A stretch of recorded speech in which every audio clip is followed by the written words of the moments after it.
Wenn du einen Film, ein Spiel oder irgendeinen anderen Inhalt online kaufst, dann erwartest du, wie auch ich, dass du auch in 10 Jahren oder später sogar noch darauf zugreifen kannst. Aber das ist längst nicht immer gegeben. In vielen Fällen verschwindet dein Inhalt deutlich früher. Du besitzt die Inhalte nicht, auch wenn du sie gekauft, nicht geliehen hast. Es geht nicht um Abos. Denn du bist von den Firmen dahinter immer noch abhängig. Und dagegen entsteht gerade eine wachsende Bewegung. Stop Killing Games. Ich wage heute mal etwas zu erweitern auf Stop Killing Digital Content. Ich will euch ein paar Beispiele geben und wir machen das hier jetzt mal so. Sobald euch ein Beispiel einfällt, wo ihr selbst betroffen seid, packt ihr das einfach in die Kommentare. Ich fange mal an. Amazon, eine der größten Firmen weltweit. Das Ganze geht 15 Jahre schon zurück. 2009 löschte Amazon bei einigen Kindle-Nutzern, also dem Amazon-eigenen E-Book-Reader, das Buch 1984. Ironisch, oder? Der Grund dafür war aber, dass es laut dem Verlag nicht als E-Book hätte verkauft werden dürfen. Amazon verlor also die Lizenz. Interessanterweise hat allerdings ein Gericht geurteilt,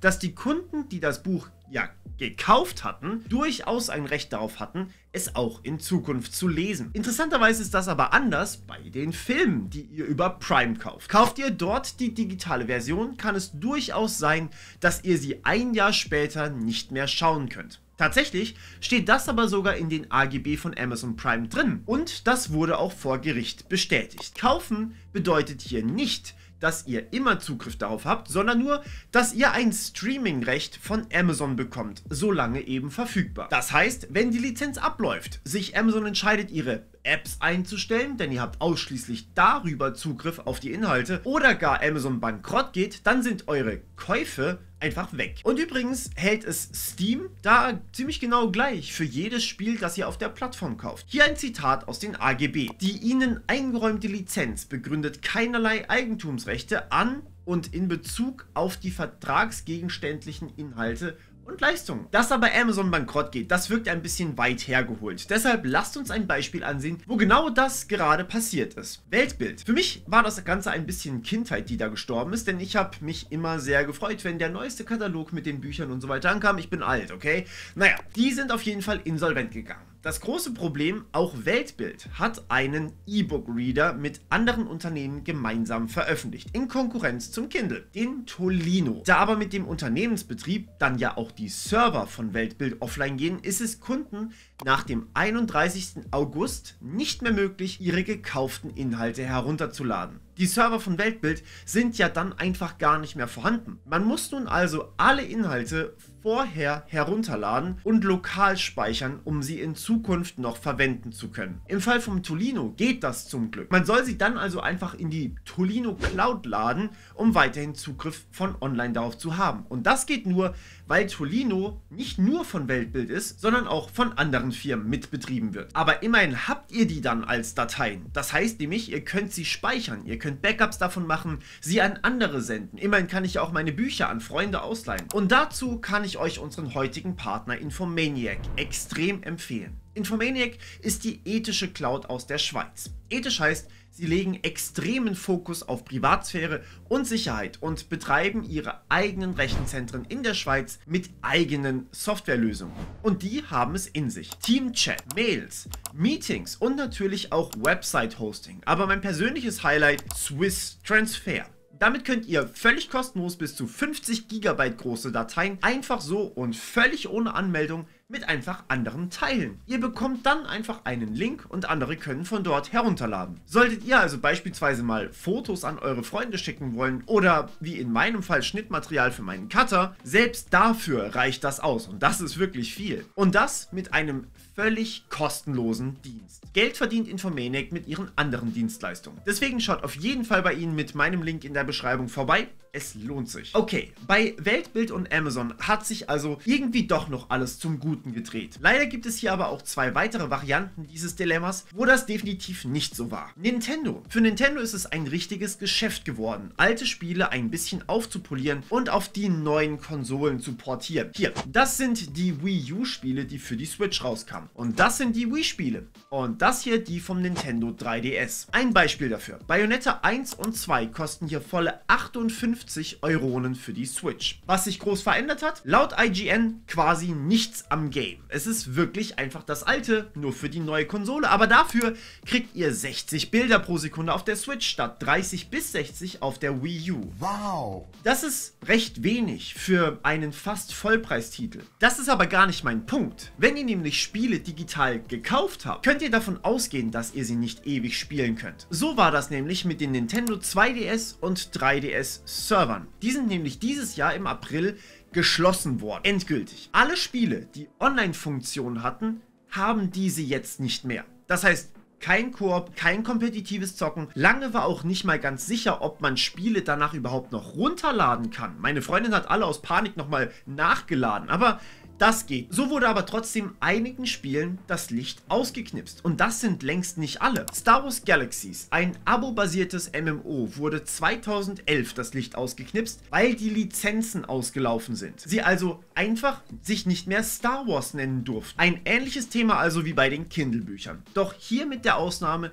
dass man ein MMO nicht wirklich runterladen kann. Online-Spiele brauchen halt Internet zum Laufen, richtig? Bei Star Wars Galaxies kam noch dazu, dass es sich wohl nicht so ganz finanziell gelohnt hatte. Da kommen wir gleich dazu. Genauso sah es aber auch bei Warhammer Online Age of Reckoning aus. 2013 sind die Server heruntergefahren worden, weil die Lizenz ausgelaufen war. Nicht, weil die Firmen bankrott gingen. Es gab natürlich noch weitere Fälle, aber damit kommen wir zu dem Fall, der das Ganze so richtig bedeutsam gemacht hat. The Crew. Am 31. März diesen Jahres haben die Server des durchaus beliebten Rennspiels nach 10 Jahren dicht gemacht. Keine Lizenzprobleme, das war nämlich ein ganz eigenes Ubisoft-Rennspiel. Klar, Server kosten einfach etwas, um sie laufen zu lassen. Aber ich kann The Crew 1 nicht offline spielen, auch wenn ich es mir gekauft habe. Denn klar, ein MMO, auch wenn es ein Racing-Game ist, braucht ja Server. Oder braucht es das wirklich? Ich kann verstehen, dass Ubisoft Game Server abschaltet, wenn nur noch 5 Spieler aktiv sind. Schade ist es aber trotzdem, zumal heutzutage fast alle Spiele permanenten Online-Zwang haben. Früher war sowas eigentlich noch ein Ausschlusskriterium für mich. Jetzt höre ich schon wieder ein paar Leute in die Tasten hämmern, macht ruhig weiter damit. Aber ich fürchte, die Spiele als Disk-Version zu kaufen, wird euch wenig bringen. Patches kriegt ihr nämlich trotzdem nur online und Kopierschutz ist heutzutage fast immer das, was in Assassin's Creed damals berühmt wurde, mit einer permanenten Online-Prüfung. Betrachtet man all diese Abhängigkeiten von Shop-Verfügbarkeiten über Lizenz bis hin zu Lukrativität für den Entwickler gleichzeitig, dann erscheint es fast wahrscheinlich, dass wir die meisten Spiele nicht beliebig spielen können, die meisten Bücher nur dann lesen können, wenn der Verkäufer es gut mit uns meint und die meisten Filme eben auch nur dann sehen können, wenn es anderen gerade passt. Plus, der Games-Branche geht es derzeit nicht so wirklich gut. Viele Studios haben dicht gemacht. Für Bücher finde ich die Weltbildlösung ganz gut. Bei Filmen finde ich ehrlich gesagt, dass man den Leuten dann als Entschädigung vielleicht einfach eine Disk-Version schenken sollte, aber wie machen wir das bei Spielen, die nicht DRM-frei einfach heruntergeladen werden können, die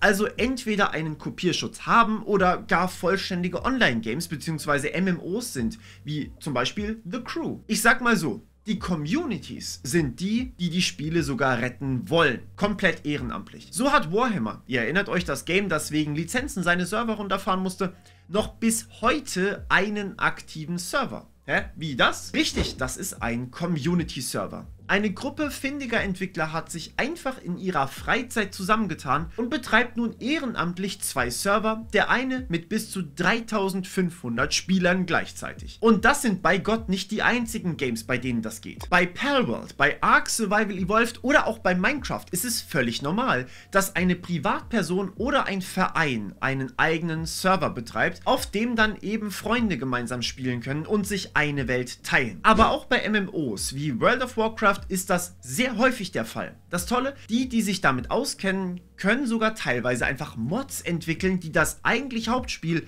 noch spaßiger machen können. Ich hatte vor 12 Jahren im Informatikstudium mindestens 5 Leute, die hauptsächlich wegen Minecraft-Mods programmieren gelernt hatten und dann mit mir plötzlich in einer Lerngruppe waren. Solche Server kosten den Entwickler des Spiels nichts. Im Gegenteil, es entsteht eine aktive Community, die sich gegenseitig unterstützt und die das Spiel weiterentwickelt und es dadurch am Leben erhält. Auch für LAN-Partys war es früher völlig normal, dass Spiele lokal gehostet wurden. Einer hat dann einfach den Game-Server bei sich auf dem Rechner gehabt. Ich will hier einmal ganz kurz Palworld als Beispiel nehmen, da ich das erst kürzlich selbst gemacht habe. Bei Palworld habe ich nicht nur das Spiel in meiner Steam-Bibliothek, sondern eben auch unter Werkzeuge einen Dedicated Palworld Server. Das ist eine ganz simple Steam-Anwendung, die ich starten kann und schon läuft auf meinem Rechner zu Hause ein Server. Jetzt ist es ein bisschen Abfuck mit dünnen DNS, VPN und IP-Adressen, aber grundsätzlich könnte ich jeden bei mir auf meinen Server, also meinen PC holen, und wir könnten gemeinsam in einer Welt zocken, die bei mir läuft, ohne dass der Entwickler da irgendwas mitzureden hat oder gar seine Dienste einstellen kann. Downside für den Entwickler: er kann mir natürlich keine kosmetischen Items im Shop verkaufen oder irgendwelche XP-Boosts, denn ich habe das alles auf meinem Server selbst unter Kontrolle. Aus dieser Idee hat sich allerdings die Initiative Stop Killing Games entwickelt. Diese Petition möchte Hersteller von Spielen dazu verpflichten, dass sie eine lauffähige Serverversion ihrer Spiele zur Verfügung stellen müssen, wenn sie ihre Dienste einstellen. Das heißt, wenn das Game wirklich abgeschalten werden soll. Die Petition sammelt derzeit Unterschriften innerhalb der EU und hat in Deutschland beispielsweise schon den nötigen Schwellwert geknackt, was super ist, aber eben leider noch nicht EU-weit. Ins Leben gerufen wurde die Petition vom YouTuber Accursed Farms und im Grunde geht es da genau um das. Ist das Ende einer Lebenszeit für ein Game gekommen, zumindest nach dem Hersteller, gibt das Ganze doch einfach der Community. Hier nochmal ganz kurz Werbung in eigener Sache. Zeitlich kann ich natürlich nicht über jedes spannende Thema ein eigenes Video machen. Damit ihr aber auch den Rest immer mitbekommt, habe ich natürlich für euch einen komplett kostenlosen Newsletter erstellt, wo ich einmal in der Woche alles zusammenfasse, was passiert ist und auch gelegentlich längere Posts zu besonderen Themen erstelle. Warum kostenlos für euch? Ihr bekommt dadurch auch meine Videos immer per Mail direkt. Und das ist mit den neuen Änderungen am YouTube-Algorithmus extrem wertvoll für mich. Also schaut da unbedingt rein. Danke dafür. Dass aber eine Modding-Community einfach auch was wirklich Gutes für die gesamte Firma hinter einem Spiel sein kann, natürlich nur für Games, für die man ohnehin keine Verwendung mehr hat, das zeigt Doom. Die Community von Doom ist eine Modding-Community und wahrscheinlich die beste von allen. Und es hat sich als viraler Erfolg etabliert und damit auch als virales Marketing für die Marke Doom, das Spiel einfach überall drauf zu zocken. Das vielleicht als kleine Überlegung an die ganzen Spielefirmen. Doom läuft auf modernen Autos. Es läuft auf Schwangerschaftstests. Ihr könnt Doom auf einem Piano spielen, auf einem LED-Screen so groß wie ein Truck, auf einem Flugzeug. Und wenn auch euer Drucker vermutlich nicht mal drucken kann, Doom, das geht. Aber noch viel besser, ihr könnt es auf Kartoffeln spielen. Und ihr könnt Doom sogar auf Bakterien simulieren lassen. Auf Bakterien. E. coli, um genau zu sein. So eine Community zu haben, da musst du dann gar kein großes Marketing mehr machen für deinen nächsten großen Titel. Und all das nur fürs Veröffentlichen vom Code von einem Spiel, das dir als Firma ohnehin nichts mehr einbringt. Das klingt doch echt fair. Und was Filme oder Bücher angeht, bevorzugt ihr da eher eine digitale Version oder vielleicht doch eher eine physische? Oder gar einen Hybriden? Bis zum nächsten Mal im Cyberspace.